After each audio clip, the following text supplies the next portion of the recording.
চাচা, চাচা, বাড়িঘর এত সাজানো কেন?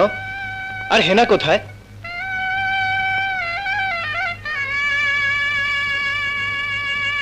চাচা, কথা বলছেন না যে? চুপ করে আছেন কেন? হেনাকে তুমি ভুলে যাও। ভুলে যাব? হ্যাঁ বাবা, হেনার বিয়ে হয়ে গেছে। না না, হেনার বিয়ে হতে পারে না। আমি বিশ্বাস করি না। আমি বিশ্বাস করি না। আমি বিশ্বাস করি না। হেনার বিয়ে হতে পারে না, পারে না। আমি বিশ্বাস করি না। চাচা,